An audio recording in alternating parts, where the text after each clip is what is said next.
حالتون قربونتون برم. امیدوارم که حالتون بسیار بسیار عالی و خوب باشه. آقا امروز ما اومدیم با یکی از تست البته چالش میشه گفت، نمیدونم شما بگید کامنت کنید، نمیدونم چالش میشه بهش گفت یا چی. اومدیم تست کنیم، تست بیسکویت‌های در حال حاضر داخل کشور. خب بعضی هستن برندها خیلی قدیمی ان مثل شیرین عسل. اسم شیرین عسل رو آوردیم، امیدوارم که اسپانسر ما بشه. مرسی. آره اومدیم تست کنیم. اولین بیسکویت رو بده ببینیم بابا. بیسکویت ناماشنا مثل هایبای. هایبای خیلی تاپ لوله. ببینید یکی از بهترین بیسکویت‌های در حال حاضر داخل کشور این هایبایه. این هایبای به نظر من که هایبای خیلی بالا میشه. باهاش بکنیم.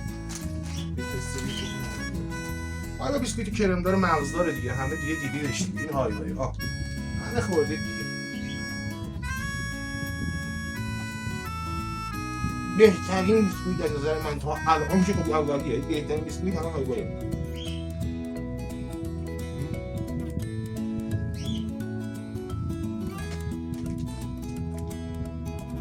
بیسکویت خوبیه دیگه. هم ببین یه ملاک هرچی از بیسکویت‌ها رو شما بخواید داخل بیسکویت باشه رو داره.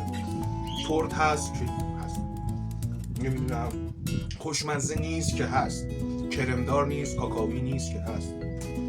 به نظرم هایبای تو رنج 15,000 تومان خیلی جوابه، بیسکویت خوبیه تو قیمت 15,000 تومان میسره. هایبای خیلی جالب بدونیم که خب خیلی نوستالژیه. همه تو مدرسه بچگی بود، بعد بچگی تو مدرسه وقتی یه پولی داشتیم فلان یه هایبای میگرفتیم، کنارش با شیکاکائویی، یه دونه آب میوه‌ای، نوشابه‌ای، دلستری. مخصوصا هایبای اینا همه قبول دارن خدا وکیل. من که خب خیلی می‌خوردم تو زمان مدرسه هایبای و با دلستر لیمو. بس عالی، خیلی خوشم میشه. حتما امتحان کن. دومی بده بیاد. دومی یه بیسکویتی هستش. خب اینم قدیمیه. این بیسکویت هم قدیمیه. بیسکویت از برند نان رضوی. خب نان رضوی واسه برند مشهد خیلی هم خوب قدیمیه. این بیسکویت رو خب همه دیگه خوردید دیگه ازش. این بیسکویت چیه؟ بیسکویت ساندویچی با کرم طعم پرتقال. این بیسکویت ها خب خوردم، اما بیشتر این بیسکویت رو ما بچه بودیم با طعم شکلاتش میخوردیم. بذار با کنیم ببینیم.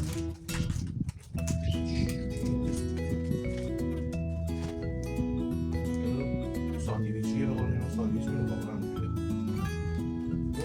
Okay. Yeah.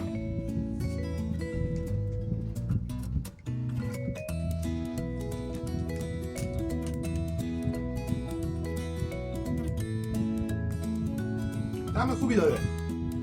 این طعم نوستالژیه، چون خب این بیسکویت ها قدیمی هم بیشتر از چندین دهه است که تو ایران داره خب تولید میشه.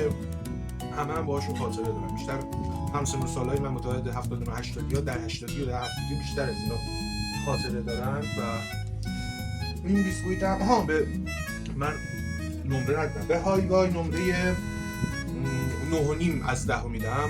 اون نیم نمره هم نگران میدارم شاید بهتر از هایبای پیدا بشه. فعلا تاپ لول اینجا میاد عکسش. ادیتور بده بالا.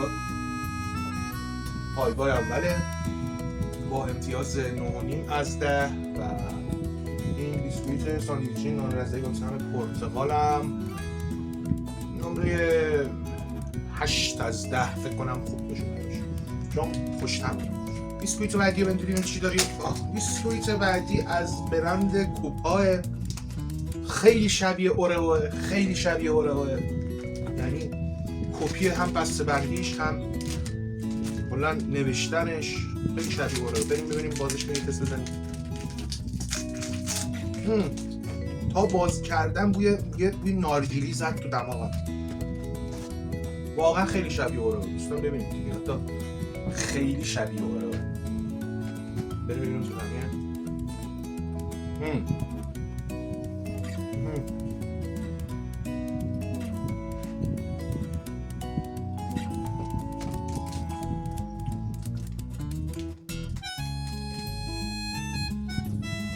طعم شکلاتی و میگم طعم نارگیلی داره این بیسکویت.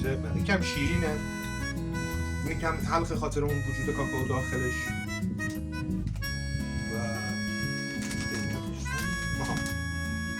و این بیسکویت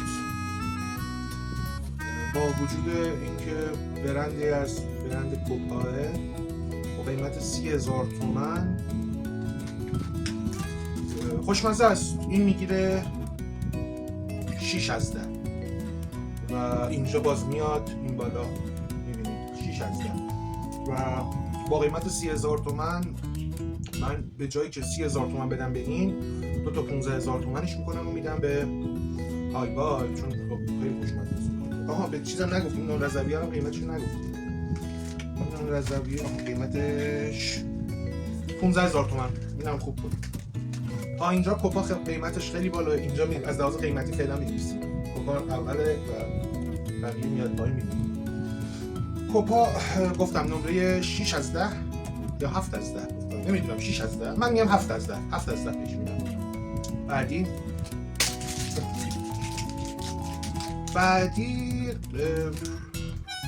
بیسکویت خیلی بالیه. اینم از چه برندی این؟ اسمش تا حالا نشنیدم. هاپیتو برند هاپیتو. دوستان شما شنیدید از این اسمش شنیدید؟ هاپیتو تو رو نشیدم. با قیمت 13,500 تومانی برای این به نظرم خیلی قیمتش بالاییه کردم و فکر کنم تعدادش خیلی کم باید باشه. بریم تستش بکنیم. من اگر این که خوشمزه باشه بتونه هایبای شکست بده از نظر قیمتی که خب خیلی یکم تعدادش کمتره بالاتره. آدم 13,500 تومان بده به این 2,500 تومان میذاره روش میره هایبای رو میگیره. البته خب اینا قیمتی نداره. هر کسی هر چیزی دوست داشته باشه میتونه بخوره و کف و ذائقه‌اش فرق داره.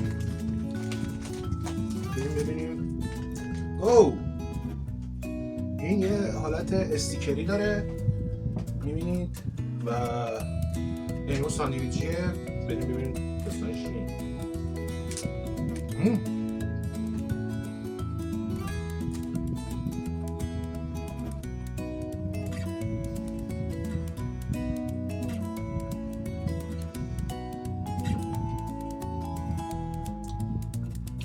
بیسکویت خوشمزه‌ایه و اگه بخوام تکسترش رو بگم چه طعمیه یکم اون بیسکویتش شبیه پتیبور میمونه. پتیبور برند شیرین عسل اون پتیبور شیریش مخصوصا شبیه اونه و اون کرمی داخلشه شبیه شیرین کاکائو فرمنده و این دوتا رو با هم فرض قاطی کردید و این به وجود اومده. با قیمت 13,500 تومانی من به این نمره 6 از 10 بهش میدم و طبق معمول داخل چارت هم میدم. بیسکویت بعدی ویفر موزیه از برند چه برندی؟ وینکرز. از برند وینکرزه و فکر کنم از برند شرکت قبلی که ما خوردیم با ویفر کرمدار با طعم موزه و با قیمتی 14,000 تومان. بریم ببینیم چه طعمیه.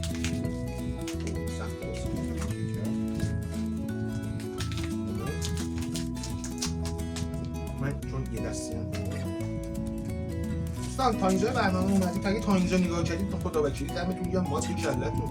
لایک و سابسکرایب یادتون نره دیگه. اما رو لایک کنید، اما رو سابسکرایب کنید. یه دونه چنل دیگه دارم به اسم سرگذشتم، اونو سابسکرایب بکنید. تموم داستان این نبودن دستم اونجا میخوام توضیح بدم. یه چنل جدیده، اونو سابسکرایب کنید تا بهتون اطلاع که نمیشه. خب بهتون میگم چی گذشته بریم. اسم چنل من اسمش روشه دیگه، سرگذشتم. حتما سابسکرایب کنید. اگر ویدیو خوشتون اومده این ویدیو مخصوصا لایک و سابسکرایب یادتون نره. این ویفر خیلی فکر کنم داخلش باید کرم کارامل داشته باشه. ویفر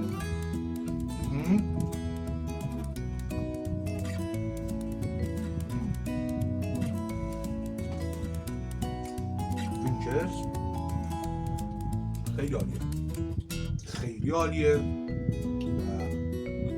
خیلی نرم و ترد و کریسپیه و نمیخوام من ببین این همه چیز عالیه و همه چیز هم ملاکی که باید بیسکویت داشته باشه و این وینکرز داره و من نمیخوام راستیتش اون طعم بچگیمو از بین ببرم و خاطر این من به هایبای 9.5 دادم، به این وینکرز 9 میدم، چون که حقشه، واقعا هم حقشه این 9 بگیره با این قیمت که گفتم و فعلا اول هایبای، بعد طبق ذائقه من وینکرز، بعدی هم دوباره از برند وینکرز. خب وینکرز دیگه خوردیم ولی خب این طعم پرتغالیشه، نگاه بکنید دوستان.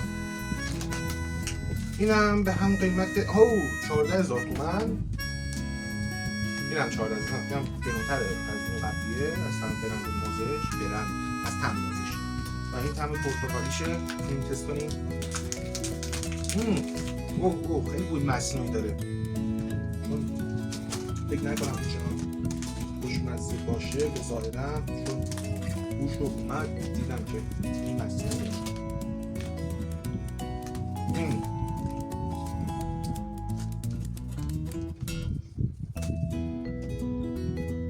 ولی طعم مصنوعی داره.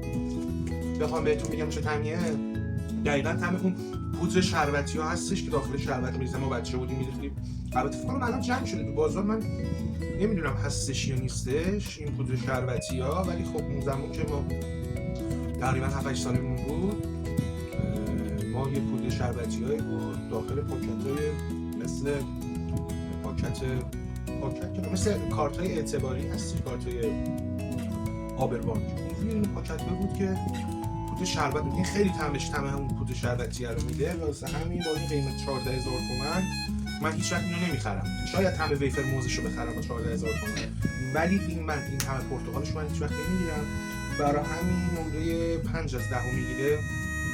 بعدی هم ویفر از برند بنیس.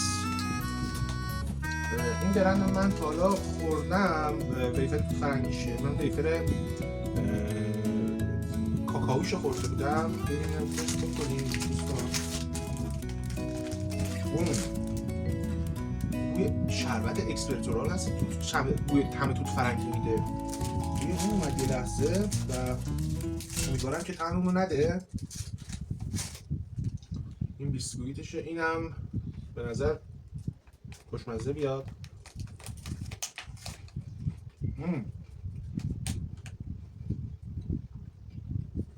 خوشمزه است، اما نسبت به ویفر وینکرز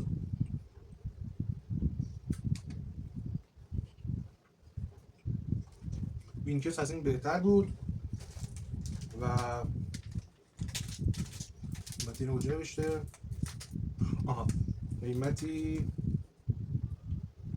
با 20,000 تومان خوبه. با قیمت 20,000 تومانی این اگه خیلی خوش، البته اینا سیر نمیکنن، اینا تنقلاتن، اینا اسنک‌های بیسکویتی ان، آدم نباید به چشم یه وعده غذایی دید اینو. ولی خب من دارم باز بهتون میگم اگه 20,000 تومان میخواید یه طعم جالبی رو بچشین، این اوکی، خوبه و این نمره 8 از 10 میگیره و خوب بود، عالی بود. بعدی ها بدید به من دوستان. بعدی رو من راستیتش این بیسکویت رو واقعا من تست کردم، از برند ستاک هستش و این حتی میتونم بگم یه رقیبی میتونه واسه برند شیرین عسل و بیسکویت مادر باشه.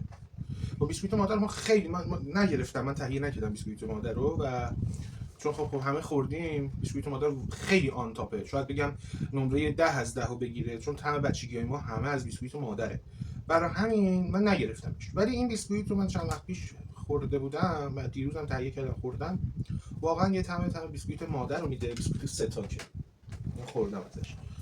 و اگه بخوام اینم تست بکنم بذار بشکنم اینش، یه قسمت کوچیکشو بردارم.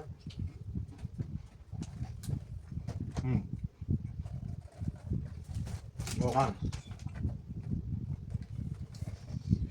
یه دونه طعم شبیه طعم بیسکویت مادر هستش با قیمت 32,000 تومان.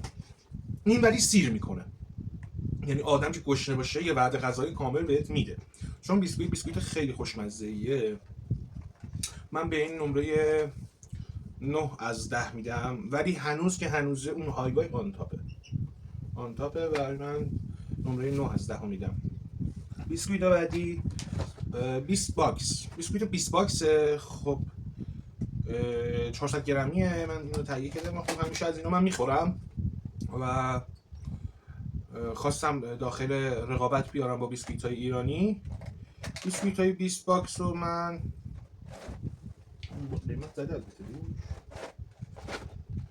قیمت نزده. این من هلوش فکر کنم 90 خورده گرفتم، 97 تومن یا 100 تومن بود، آف خورده بود. گرفتم من 20 باکس رو. اینجا زده. بله 96000 تومن. 96000 تومن گرفتم. این اینجوریه، ردیفیه و این هم بیشتر شبیه بیسکویت اوراو، همون یا بیسکویت کوپاه، شبیه اون بیسکویت هاست و بریم تستش کنیم.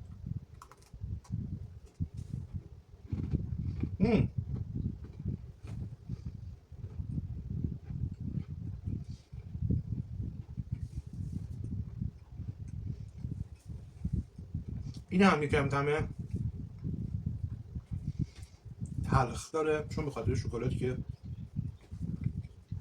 اون بیسکویتش هست و یه طعم آویشن مانند داره اگه اشتباه نکنم و واسم خیلی جالب بود.